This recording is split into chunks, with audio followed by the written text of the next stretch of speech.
नरेंद्र दामोदर दास मोदी। ये एक ऐसा नाम है जिसके करोड़ों चाहने वाले हैं, इनफैक्ट पूजने वाले हैं। लेकिन दोस्तों, जमहूरियत यानी डेमोक्रेसी नाम होता है लोगों की चॉइस का, लोगों के वोट का। और अगर डेमोक्रेसी के स्टैंडर्ड्स को सामने रखें तो नरेंद्र मोदी की चाहत, उनकी मोहब्बत, उनकी पॉपुलैरिटी आज भी कायम है। इस बात का प्रूफ यह है कि जिस वक्त मैं ये वीडियो रिकॉर्ड कर रहा हूं उस वक्त मोदी की बीजेपी लेड एनडीए इस वक्त 296 लीड से लोकसभा के इलेक्शंस में लीड कर रही है, जबकि दूसरे नंबर पर है इंडिया अलायंस। वो इस वक्त 228 सीट्स पर है। ऑल्दो बीजेपी, मोदी और एनडीए का जो नारा था ना कि इस बार 400 पार, वो तो ना हो सका। इनफैक्ट बीजेपी को तो सिंपल मेजॉरिटी भी ना मिल सकी। लेकिन उसके बावजूद यह बात तय है कि BJP is still the single largest party in India और इंडिया के अगले प्राइम मिनिस्टर नरेंद्र मोदी ही बनेंगे। Many congratulations to Modi.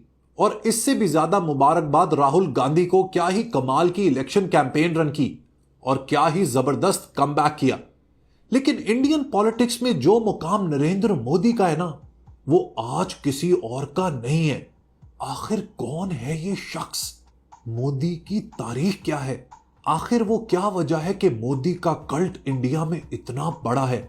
आज की वीडियो में बगैर किसी प्रोपेगेंडा के, बगैर किसी रेटरिक के, इस शख्स, इस फिनोमेना की जिंदगी का एनालिसिस करेंगे। मोदी किन हालात में पैदा हुए, उनका बचपन कैसा था, उनका पॉलिटिकल करियर कैसे स्टार्ट हुआ और किस तरीके से वो पावर पॉलिटिक्स में आगे बढ़ते चले गए, इसके बारे में डिटेल में बात करेंगे। इसके अलावा इंडिया के लिए उनकी अचीवमेंट्स क्या हैं, उनके सेटबैक्स कौन से थे और उनकी शख्सियत की स्ट्रेंथ्स क्या हैं, इसके बारे में भी एनालिसिस में आपको प्रेजेंट करूंगा। इंडिया में तकरीबन 1.4 बिलियन लोग रहते हैं, लेकिन नरेंद्र मोदी वहां पर सिर्फ एक ही है। और चूंकि मेरा ताल्लुक पाकिस्तान से है, लिहाजा मेरा जो एनालिसिस होगा वो बिल्कुल भी बायस नहीं होगा। It will be based on objectivity and facts.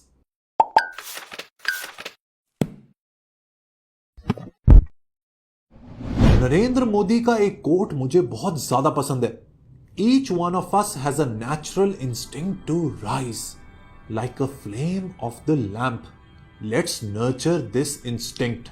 हम में से हर एक शख्स के अंदर कुदरती तौर पर आगे बढ़ने की सलाहियत होती है, ठीक उसी तरह जिस तरह एक चिराग के अंदर रोशनी पैदा होती है। हम सबको चाहिए कि हम अपनी इस कुदरती सलाहियत को परवान दें। नरेंद्र मोदी की लाइफ अपने इस कोड पर भरपूर तौर पर फिट बैठती है। जिंदगी में और पॉलिटिक्स में उनका जो राइज है वो एक्स्ट्रॉर्डिनरी और फिनोमिनल है। सो अगर शुरू से स्टार्ट करें तो मोदी साहब का जन्म हुआ 17 सितंबर 1950 में। उनकी पैदाइश हुई गुजरात के मेहसाना डिस्ट्रिक्ट के एक छोटे से टाउन में जिसका नाम है वडनगर। उनके वालिद का नाम था दामोदर दास मूलचंद मोदी और मां का नाम हीराबेन मोदी। उनकी जो फैमिली थी उसका ताल्लुक एक लोअर मिडिल क्लास घराने से था। इनफैक्ट मोदी साहब के जो वालिद थे उनका वडनगर रेलवे स्टेशन के ऊपर एक टी स्टॉल था।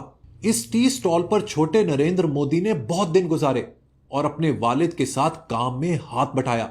अक्सर लोग मोदी की इस चाय वाली कहानी को डिस्प्यूट करते हैं और कहते हैं कि ये एग्जैजरेटेड है। लेकिन दोस्तों, रियलिटी ये है कि नरेंद्र मोदी ने वाकई में बचपन में ट्रेन के डब्बों में लोगों को चाय सर्व की है।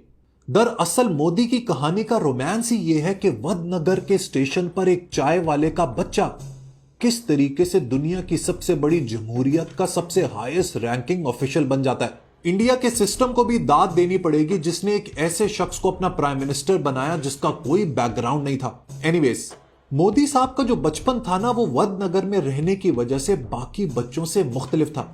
उसकी वजह यह थी कि वडनगर एक जमाने में बुद्धिस्ट लर्निंग और डिवोशन का गढ़ हुआ करता था।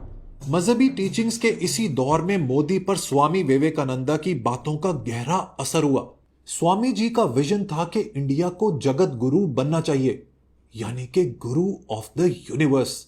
जगत गुरु का यह फलसफा यंग मोदी के जहन में ऐसा बैठा कि ये आज तक कायम है। नरेंद्र मोदी ने अपनी हायर सेकेंडरी एजुकेशन वडनगर में ही कंप्लीट की इन द ईयर 1967। उनके टीचर्स का उनके बारे में कहना था कि वो एक एवरेज स्टूडेंट थे, लेकिन कमाल के डिबेटर थे। इसके अलावा उनको थिएटर का भी बहुत शौक था, जहां पर वो larger than life characters play करने की कोशिश किया करते थे। मोदी की जिंदगी का पहला टर्निंग पॉइंट आया 8 साल की उम्र में, जब उन्होंने आरएसएस यानी कि राष्ट्रीय स्वयं सेवक संघ की ट्रेनिंग को अटेंड करना शुरू किया। आरएसएस एक right wing Hindu nationalist paramilitary organisation है जिसका इनिशियल मकसद था हिंदुओं को कैरेक्टर ट्रेनिंग देना, उनके अंदर एक हिंदू डिसिप्लिन को पैदा करना। हिंदू कम्युनिटी के अंदर यह डिसिप्लिन पैदा करना इसलिए जरूरी था क्योंकि आरएसएस का एक ऑब्जेक्टिव था कि हिंदू राष्ट्र क्रिएट करना है। हिंदुत्व की जो आइडियोलॉजी है उसको फैलाने में आरएसएस का एक बहुत ही इंपॉर्टेंट रोल है। इन ट्रेनिंग सेशंस में मोदी की मुलाकात एक बहुत ही इंपॉर्टेंट शख्स से हुई जिनका नाम था लक्ष्मण राव इनामदार। उन्होंने मोदी को आरएसएस में एज अ कैडेट भर्ती करवाया और उनके पॉलिटिकल मेंटोर बन गए। इसी दौरान सिर्फ 18 साल की उम्र में मोदी की शादी जशोदाबेन से करवा दी गई, लेकिन शादी के फौरन बाद उन्होंने अपनी बीवी को अबैंडन कर दिया और घर छोड़कर पूरी इंडिया के सफर पर निकल गए। उन्होंने इंडिया के मुख्तलिफ इलाकों में ट्रैवल किया ताकि लोगों के कल्चर को समझ सकें, लेकिन उससे भी ज्यादा उनके लिए ये एक सोल सर्चिंग और लाइफ चेंजिंग ट्रिप था। मोदी की मैरिज कभी भी कॉन्जुमेट ना हो सकी क्योंकि अगर इस बात का आरएसएस को पता लग जाता तो वो कभी भी प्रचारक नहीं बन सकते थे। वापस आकर ही migrated to Ahmedabad and became a member of RSS. Modi की पहली पॉलिटिकल एक्टिविटी का आगाज हुआ 1971 में जब उन्होंने जन संघ सत्याग्रह को ज्वाइन किया दिल्ली में, which was being led by Atal Bihari Vajpayee. उन्होंने अपने आप को एज अ फाइटर एनलिस्ट किया इन बांग्लादेश लिबरेशन वॉर। चूंकि इंदिरा गांधी की गवर्नमेंट ने ओपनली मुक्ति बाहिनी को सपोर्ट करने से मना किया था, इसीलिए मोदी को कुछ अरसे के लिए तिहाड़ जेल में भी रखा गया।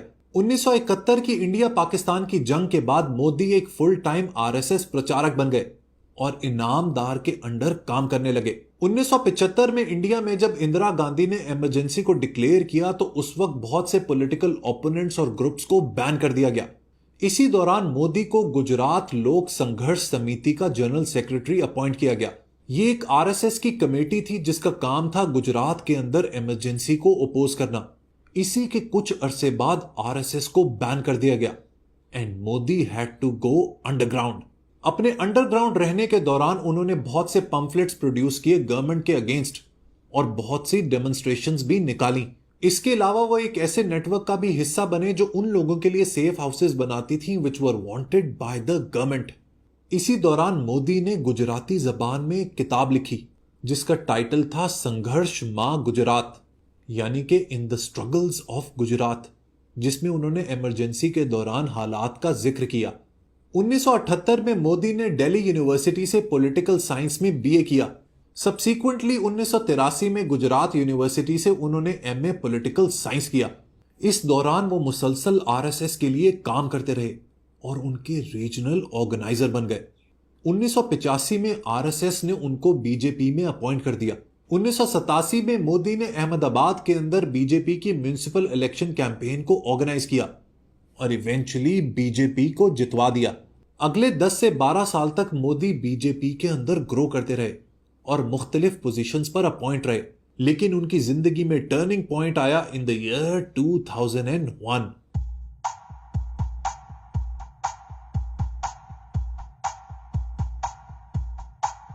हुआ कुछ यूं कि 2001 में गुजरात में बीजेपी के चीफ मिनिस्टर थे केशुभाई पटेल। उनकी आहिस्ता आहिस्ता तबीयत खराब होने लगी। इसके अलावा उनके दौर में बीजेपी के ऊपर अब्यूज ऑफ पावर और करप्शन के भी इल्जामात लगने लगे। बिलाखिर पार्टी ने सोचा कि it needs a new face as its chief minister. यही वो टाइम था जब अटल बिहारी वाजपेयी, जो उस वक्त इंडिया के प्राइम मिनिस्टर थे, उन्होंने नरेंद्र मोदी को कॉल की एंड बेकन्ड हिम इनटू पावर। 2001 में Narendra Modi became the chief minister of Gujarat, लेकिन अगले ही साल यानी 2002 शायद मोदी की जिंदगी का सबसे डिजास्ट्रस और सबसे मुश्किल साल था। 27 फरवरी 2002 को एक ट्रेन जो यात्रियों को अयोध्या से वापस ले जा रही थी उसे गोधरा के करीब जला दिया गया, जिसमें तकरीबन 60 लोग मारे गए। एक पब्लिक स्टेटमेंट में मोदी ने कहा कि local Muslims are behind this incident. बस फिर क्या होना था, इस स्टेटमेंट के बाद गुजरात में रायट्स हुए।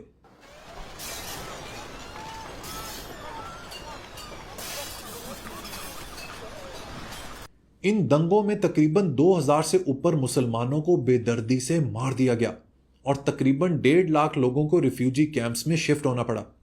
गवर्नमेंट ऑफ गुजरात पर इल्जाम आया कि उन्होंने इन रायट्स को सही तरीके से हैंडल नहीं किया। You are allowing an image that is contrary to the interest of Gujarat to continue. It's in your hands to change it. I'll have to rest for a while. दोस्ती बनी रहे, अपनी दोस्ती बनी रहे। I'll be happy. You came here, I'm happy, I'm thankful to you. I can't do this. इसके बाद मोदी ने अपनी स्ट्रैटेजी बदली और गुजरात की इकोनॉमिक डेवलपमेंट के ऊपर काम करना शुरू किया। गोधरा राइट्स के बाद के जो 12 साल थे, यानी कि 2002 से 2014 तक, जब तक मोदी वहां के चीफ मिनिस्टर रहे, वो गुजरात के लिए एक गोल्डन टाइम था। मोदी ने भरपूर डेवलपमेंटल प्रोजेक्ट्स पर काम किया, आरएसएस के फलसफे के अगेंस्ट जाते हुए प्राइवेटाइजेशन की, गवर्नमेंट में करप्शन को रिड्यूस किया, फाइनेंशियल और टेक्नोलॉजी पार्क्स एस्टैब्लिश किए, ग्राउंड वाटर कंजर्वेशन प्रोजेक्ट्स के ऊपर काम किया, कॉटन प्रोडक्शन में तारीखी इजाफा किया, पावर डिस्ट्रीब्यूशन के बेहतरीन प्रोजेक्ट्स बनाए। आप इस बात से अंदाजा लगाएं कि इन 10 सालों में स्टेट ऑफ गुजरात का जो जीडीपी ग्रोथ था वो 10% था, which is absolutely extraordinary. Modi के दौर में ही Gujarat topped World Bank's ease of doing business amongst Indian states for consecutive 2 years। Modi की गुजरात में शानदार परफॉर्मेंस को देखते हुए बीजेपी ने उनको अपना इलेक्शन कैंडिडेट बनाया for elections 2014 and he eventually one it. 2014 के बाद 2019 में भी नरेंद्र मोदी और बीजेपी इलेक्शन जीत गए। पिछले 10 सालों में इंडिया में मोदी का रूल कायम है। इन 10 सालों के अंदर मोदी की कुछ बड़ी अचीवमेंट्स ये हैं। आज से 10 साल पहले India was the 10th largest economy in the world, standing at $1.9 trillion. आज इंडिया दुनिया की 5th लार्जेस्ट इकोनॉमी है और उसका जीडीपी है $3.7 ट्रिलियन। फोरकास्ट ये की जा रही है कि अगले 3 साल में ये हो जाएगा $5 ट्रिलियन और 2030 तक इंडिया का जीडीपी होगा $7 ट्रिलियन। आज इंडिया के फॉरेन एक्सचेंज रिजर्व्स हैं $646 अरब, जो इंडिया की तारीख में हाईएस्ट नंबर है। एक और बहुत बड़ी अचीवमेंट नरेंद्र मोदी की है यूपीआई, यानी कि यूनाइटेड पेमेंट्स इंटरफेस। ये एक इंस्टेंट पेमेंट सिस्टम है जिसके जरिए लोग डिजिटली पेमेंट्स को ट्रांसफर कर सकते हैं। ये मोदी की गवर्नमेंट का एक बहुत बड़ा और सक्सेसफुल प्रोजेक्ट है। इसके अलावा मोदी ने नेशनल एजुकेशन पॉलिसी पर भी काम किया। प्रधानमंत्री आवास योजना के तहत 2 करोड़ घरों को बनाया। रेलवेज में तो मोदी की अचीवमेंट कमाल ही है। पिछले 10 सालों में इंडियन रेलवेज ने 31,000 किलोमीटर का ट्रेन ट्रैक बिछाया है। This is simply amazing. इसके अलावा एक्सप्रेसवेज के भी हजारों किलोमीटर ऐड हुए हैं। आधार कार्ड, जीएसटी, डीमोनेटाइजेशन, चंद्रयान 3 की मून पर लैंडिंग, ये सब मोदी गवर्नमेंट की बहुत बड़ी अचीवमेंट्स हैं। इसका मतलब ये बिल्कुल नहीं कि इंडिया में आज सब कुछ अच्छा है। आज इंडिया में बेरोजगारी भी है, महंगाई भी है और गुर्बत भी है। उसका नतीजा आपको इलेक्शन के रिजल्ट्स में नजर आ ही रहा है। कहां बीजेपी एक्सपेक्ट कर रही थी कि वो 400 सीटें लेंगे और कहां वो 300 के आसपास फंसे हुए हैं। लेकिन कुछ भी कहें, मोदी ने इंडिया को एक नया चेहरा जरूर दिया। अब जरा मोदी की पर्सनालिटी का एनालिसिस भी कर लें। मैं पिछले काफी अरसे से इनको फॉलो कर रहा हूं, इनकी लाइफ जर्नी को समझने की कोशिश कर रहा हूं। उनका लीडरशिप स्टाइल क्या है, इसके ऊपर मैंने थोड़ा सा एनालिसिस किया है और वो मैं आपके सामने प्रेजेंट करता हूं। देखिए, सबसे पहली बात यह है कि मोदी का अपने वोटर्स के ऊपर, अपने सपोर्टर्स के ऊपर एक मेजियानिक किस्म का स्पेल है। उनकी पर्सनालिटी में एक कैरिज्मा है जिसकी वजह से वो जो भी बात कहते हैं वो लोगों के दिलों पर लगती है। ओवर द इयर्स वो काफी कंट्रोवर्शियल भी रहे हैं, लेकिन उसके बावजूद उनकी शख्सियत का जादू इंडिया में चल पड़ा है। उनकी पर्सनालिटी के बारे में मेरा दूसरा एनालिसिस ये है कि वो कहीं ना कहीं नार्सिसिस्टिक है। नार्सिसिज्म का दोस्तों मतलब होता है खुद पसंदी। वो अक्सर औकात जब भी अपने ऑफिशियल्स के साथ मीटिंग करते हैं तो अपने बारे में जरूर बात करते हैं। इसमें एक बात दोस्तों आप याद रखें कि जो भी लोग जिंदगी में हाइपर सक्सेसफुल होते हैं ना, उनमें कहीं ना कहीं इस तरह की नेगेटिव साइकोलॉजिकल टेंडेंसी जरूर होती हैं, क्योंकि इसी तरह के पर्सनालिटी नुआंसेस उनको मैसेज से, आम आवाम से मुख्तलिफ करते हैं। उनकी शख्सियत की एक और बड़ी स्ट्रेंथ यह है कि इंडिया को लेकर उनका विजन बहुत ही बड़ा, बहुत ही कोलोसल और ग्रैंड है। वो इंडिया को वाकई में अपने दिल से वर्ल्ड पावर बनाना चाहते हैं। मे बी उनके कुछ सेल्फिश मोटिव्स हों, लेकिन इंपॉर्टेंट बात यह है कि he thinks for his country. As a Pakistani हम लोगों के लिए ये एक बहुत ही इंपॉर्टेंट ट्रेट है, क्योंकि हमारे यहां मुल्क के लिए कोई नहीं सोचता। चौथी बात मोदी की पर्सनालिटी के बारे में जो मुझे बहुत पसंद है वो ये कि there is no dynastic politics attach to this man.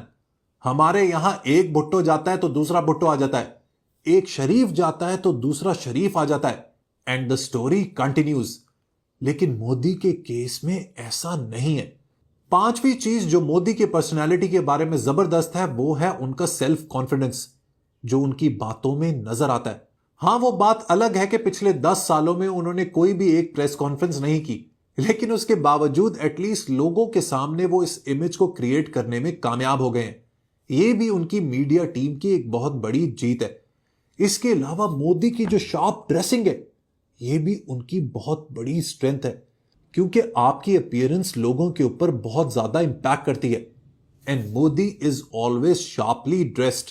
और आखिरी बात नरेंद्र मोदी के बारे में which has struck a chord with the people of India is कि वो थॉमस कार्लाइल की great man theory of leadership पर पूरा उतरते हैं। थॉमस कार्लाइल का कहना था कि दुनिया की जो तारीख है ना वो मेजरली इन्फ्लुएंस होती है ग्रेट लीडर्स से, और ये लीडर्स होते हैं बाय बर्थ। इनके अंदर इन्नेट यानी कि नेचुरल लीडरशिप क्वालिटीज होती हैं।